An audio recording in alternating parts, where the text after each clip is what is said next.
Dark Side Diaries. Robert William Fisher, the man who vanished into thin air, a devoted father, a loving husband, a former Navy man. That's how they described him. A man with a strong jawline, a steady gaze, and a deep, unwavering voice. But underneath that carefully maintained facade lurked something else, a darkness, a rage simmering just beneath the surface. And one day, in the dead of night, that darkness exploded into something unspeakable.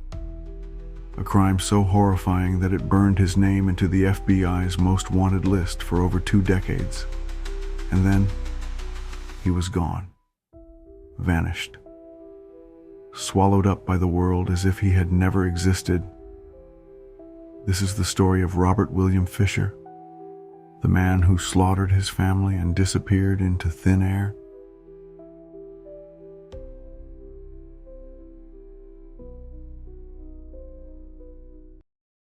A man with 2 faces.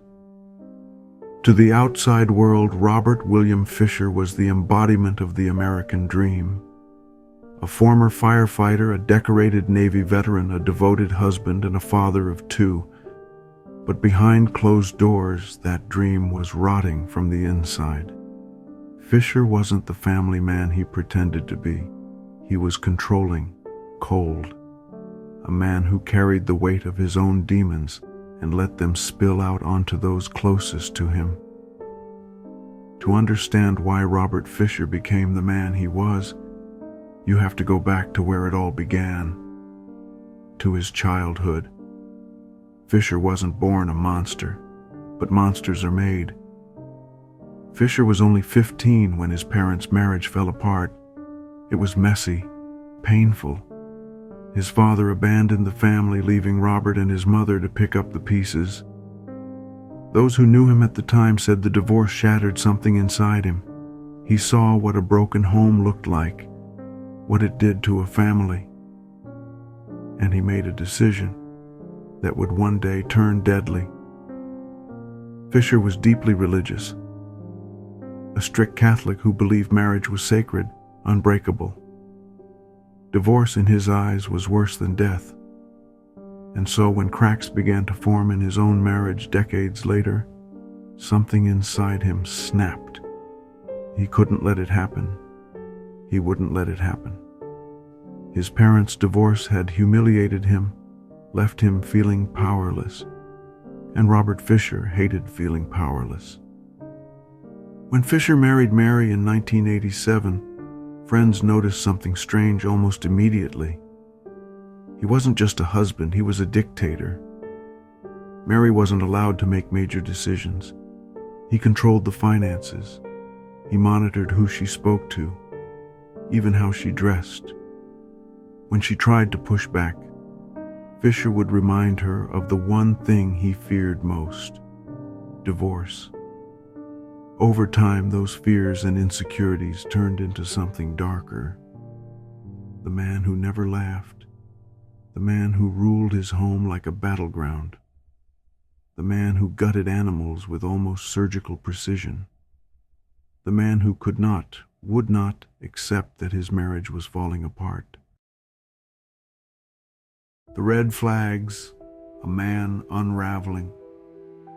The warning signs were there. The cracks in his carefully constructed mask. His friends noticed them, his co-workers whispered about them, but no one saw the full picture until it was too late. He was odd. He never laughed, ever. If he did, it felt forced, like he was mimicking emotions he didn't actually feel. And he had this weird way of talking about his wife, like she was a problem that needed solving, not a person he loved. Fisher was obsessed with hunting. He took pleasure in the kill. Neighbors recalled him bringing home the carcasses of deer, cleaning them with an almost ritualistic focus. It wasn't just a hobby. It was a way of proving dominance, control, and it didn't stop with animals. His own son, Bobby, once came home crying after an injury. Fisher's response? He dragged the boy to a nearby lake and forced him underwater, telling him to toughen up. Emotion to Robert Fisher was weakness. This is what a former neighbor of Fisher said. I remember hearing them argue. It was constant. But one night I heard her say it. I want a divorce. And everything just went silent. And in my gut, I knew something bad was coming.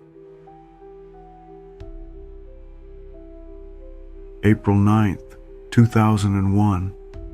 The last day anyone would see the Fisher family alive. A day like any other, at least on the surface. But underneath the ordinary routines, something was brewing, something dark. A final storm was about to break. Mary Fisher had finally made up her mind. She was leaving Robert. Those close to her said she had been preparing for this moment for a while, confiding in friends that she could no longer endure his control, his coldness.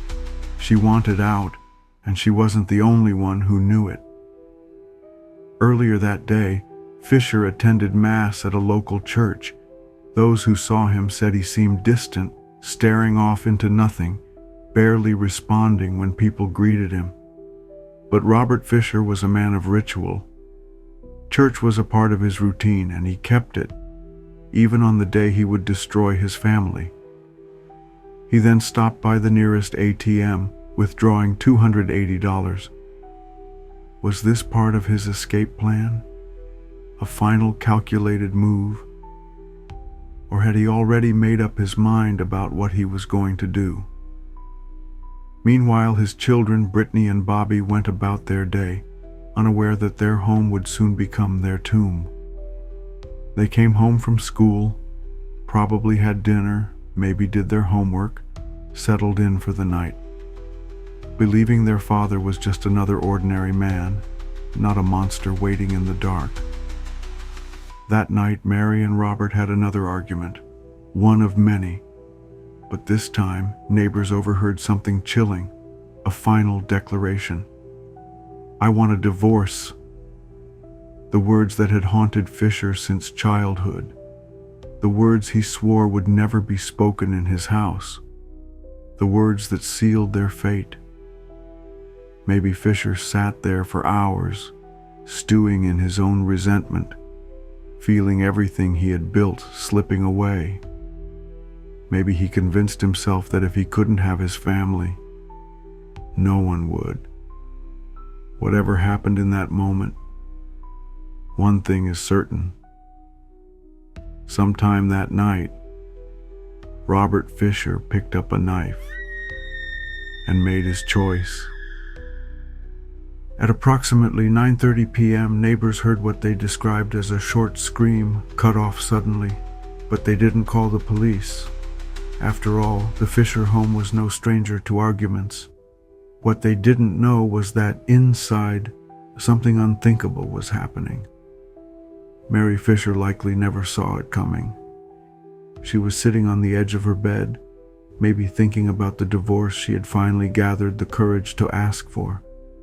Maybe exhausted from another day of walking on eggshells around her husband. That's when Robert Fisher crept up behind her and made his decision. A single clean slice across her throat. It was deep, so deep that it nearly severed her head from her body. The cut was controlled, practiced, deliberate. Fisher had spent years hunting. He knew exactly where to strike to make the kill quick and quiet. Mary barely had time to react before she slumped forward, blood pooling onto the bedspread.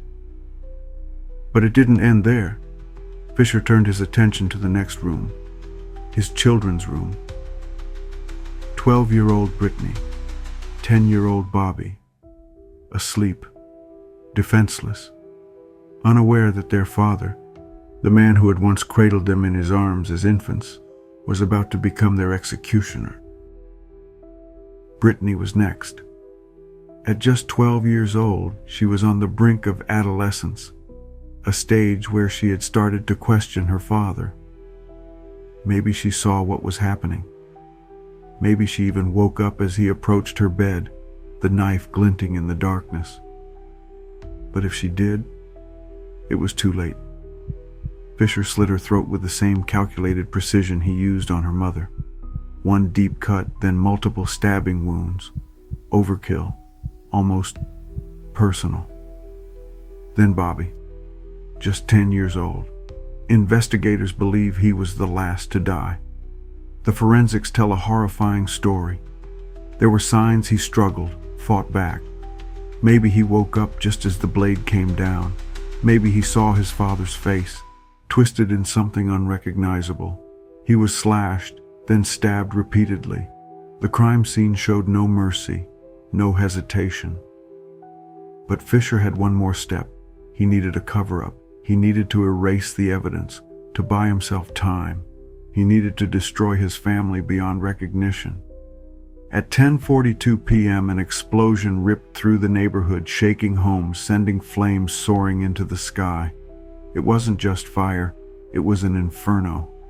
Fisher had pulled out the gas line from the furnace and left a candle burning, creating a timed detonation. The blast was powerful enough to blow out the windows and send debris flying into the street. Firefighters arrived to a scene of utter devastation, and inside they found what was left of Mary, Brittney, and Bobby, burned so badly that their bodies were barely distinguishable. But one body was missing, Robert Fisher. In the hours after his family lay dead in their burning home, Robert William Fisher walked into a local ATM vestibule. The footage is haunting, not because he looks panicked or hurried, but because he doesn't. He moves with the same cold, calculated composure that had defined him for years. He withdraws $280 in cash, just enough to fund the first steps of an escape. Then, as calmly as he walked in, he leaves. What happened next remains a mystery. But what we do know is that Robert Fisher had a head start. By the time the Scottsdale Fire Department extinguished the inferno consuming his home, he was already gone, driving into the darkness, leaving behind nothing but ash and death. Authorities believe he left town under the cover of night, heading north, deeper into the Arizona wilderness. He knew the terrain well. An avid hunter and outdoorsman, he had spent years navigating the unforgiving landscape of the Tonto National Forest. If anyone could survive out there or not, it was him. 1 week later, on April 20th, his SUV was discovered on a remote dirt road near Young, Arizona, a small town bordering the vast Tonto National Forest. Inside the vehicle, police found Fisher's most trusted companion, his dog, Blue. The Labrador mix was thin, dehydrated, but alive, pacing anxiously as if waiting for his owner to return. But Fisher himself, he was nowhere to be found. The area surrounding the vehicle was searched extensively. Helicopters scanned the tree line. Bloodhounds traced his scent. SWAT teams combed through caves and ravines, looking for any sign that he had perished or was hiding, watching. But there was nothing. No footprints leading away from the car, no discarded clothing, no signs of struggle. It was as if he had stepped out of his vehicle and simply disappeared into the wild. There are two dominant theories. One, that Fisher, knowing he couldn't outrun law enforcement forever, ended his own life somewhere deep in the wilderness. Perhaps he found a remote cave, buried himself in a shallow grave, let the elements erase him. Or maybe he simply walked until exhaustion or exposure took him. But there was a problem with this theory. No body was ever found. The second theory is far more chilling, that Robert Fisher planned this from the start, that the ATM withdrawal, the carefully placed vehicle, even the abandoned dog were all distractions, misleading breadcrumbs designed to make authorities believe he had run into the woods. But in reality, he had another way out. It's possible Fisher never entered the forest at all. that he hitched a ride, slipped into a new identity, and vanished into another city, another life. Some investigators believe he may have had help. A friend, a contact, someone who knew his plans and provided him with the means to disappear for good. If that's true, Robert Fisher could be anywhere.